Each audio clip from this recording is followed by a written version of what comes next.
Assalamualaikum warahmatullahi wabarakatuh. Perkenalkan, nama saya Rasmi Sibila dari Prodi Teknik Budidaya Perikanan. Di sini saya akan mempresentasikan hasil PPT saya dengan judul Indonesia sebagai Poros Maritim Dunia.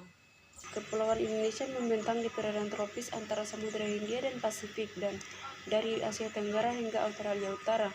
Tidak mengherankan jika Indonesia kemudian dikenal sebagai negara kepulauan terluas di dunia. Indonesia memiliki garis pantai sepanjang sekitar 81 km sehingga merupakan negara yang memiliki garis pantai tropis terpanjang di dunia. Luas perairan Indonesia mencapai 3,25 juta kilometer atau sekitar 63% dari total wilayah Indonesia. Mengembalikan jati diri Indonesia sebagai negara maritim.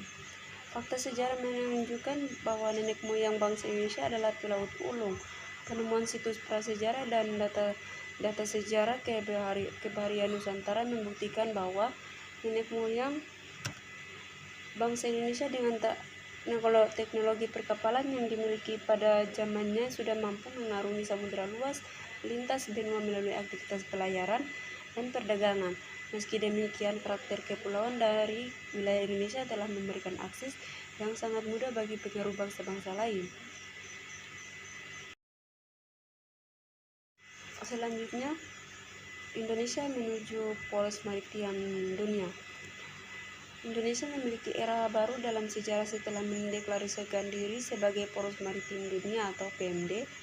Konsep pembangunan yang menitik beratkan pada daratan dianggap kurang relevan untuk membangun Indonesia apabila memiliki kondisi geografis yang didominasi oleh wilayah perairan 78% menurut Sutomo dan Musa 2005. Fakta geografis ini memberikan pesan bahwa upaya Presiden Joko Widodo dan Wakil Presiden Yusuf Kala 2014-2019 untuk mendorong isu-isu kelautan melalui poros maritim dunia tidaklah berlebihan. Next, definisi PMD yang ditetapkan melalui Peraturan Presiden Nomor 16 Tahun 2017 tersebut memberikan batasan pengertian terhadap konsep Indonesia sebagai PMD. Dari definisi tersebut dapat ditarik kesimpulan bahwa terdapat dua dimensi utama untuk mewujudkan PMD, yaitu internal dan eksternal. Secara domestik, Indonesia ingin berdiri dengan negara lain. Sebaliknya, secara eksternal berkomitmen untuk menjaga negara yang mampu memberikan kontribusi terhadap perdamaian dan keamanan di kawasan dan dunia kepentingan nasional. Selanjutnya, posisi silang dan arsitektur geopolitik Indonesia.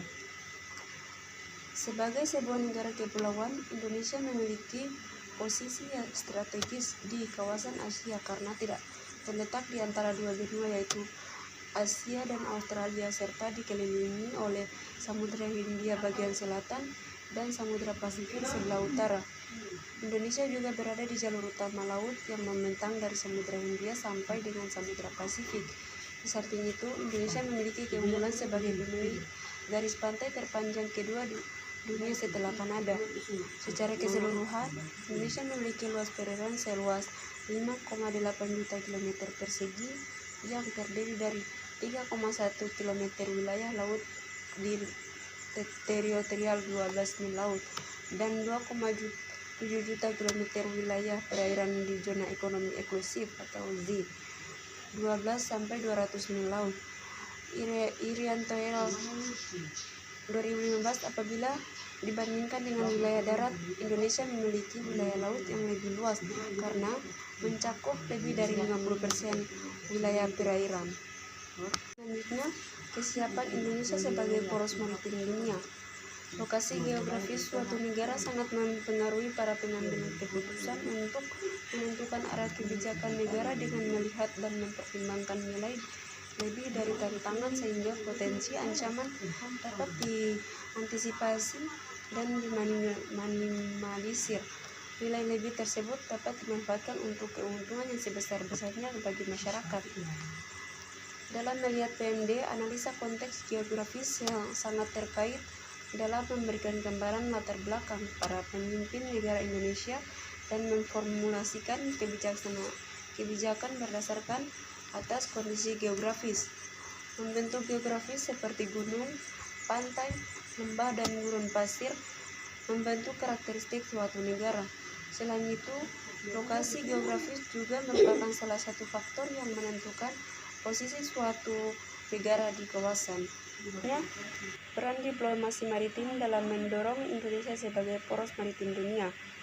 Dengan kondisi geografis yang strategis terletak di antara dua benua Asia dan Australia, serta dua samudra Pasifik dan Hindia, Indonesia menawarkan potensi pengelolaan yang luar biasa. Namun, Indonesia juga memiliki wilayah laut yang sangat terbuka dan posisi geostrategi yang rentan atas berbagai macam ancaman dan berpotensi terdampak apabila terjadi konflik regional di laut karena memiliki 3 alur laut kepulauan serta 5 wilayah choke points. Yang pertama, Selat Malaka, Selat Sunda, Selat Lombok, dan Selat Ombay sampai Wetar. Oleh sebab itu, kebijakan kelautan merupakan penggabungan antara diplomasi maritim dan kelautan pertahanan yang mumpuni dan merata. Kebijakan kelautan yang telah ditetapkan oleh Presiden Joko Widodo pada tahun 2017 telah menegaskan visi kelautan Indonesia sebagai poros maritim dunia, dan salah satu misi yang ditemban adalah terlaksananya diplomasi maritim. Kepemimpinan Indonesia secara regional dan global dalam bidang kelautan juga telah menjadi sebuah amanat. Selanjutnya, pemberantasan UUS fishing untuk mendukung poros maritim dunia. Penetapan kebijakan kelautan oleh pemerintah Indonesia memberikan gambaran yang lebih detail mengenai pelaksanaan visi PMD dengan menetapkan rencana aksi jangka pendek 2016 sampai 2019 melalui 76 kebijakan strategis dan 425 kegiatan yang dimaksud untuk mencapai 330 target. Gambar 23 merupakan roadmap kebijakan kelautan Indonesia menuju PMD. Peta jalan ini menggabungkan 3 elemen utama kebijakan kelautan, yaitu Rencana Pembangunan Jangka Panjang Nasional, Undang-Undang Nomor 32 Tahun 2014 tentang Kelautan, dan Nawacita. Dua faktor yang mempengaruhi kebijakan kelautan yaitu 7 pilar PMD dan 6 prinsip yang terdiri dari wawasan Nusantara, pembangunan yang berkelanjutan, blue ekonomi, pengelolaan integrasi dan transparan, partisipasi, pemerataan, dan kesetaraan. Kebijakan kelautan ini melahirkan 76 strategi atau kebijakan utama untuk mewujudkan PMD. Bagi aparat sipil negara, kebijakan kelautan ini berfungsi sebagai panduan birokrasi yang efektif untuk menyelaraskan program dan kebijakan yang ditetapkan. Interaksi major powers di kawasan mempengaruhi formulasi kebijakan ini. Kebijakan kelautan merupakan proyeksi kepentingan Indonesia dan strategi untuk mengimbangi key powers di kawasan. Groseno 2017.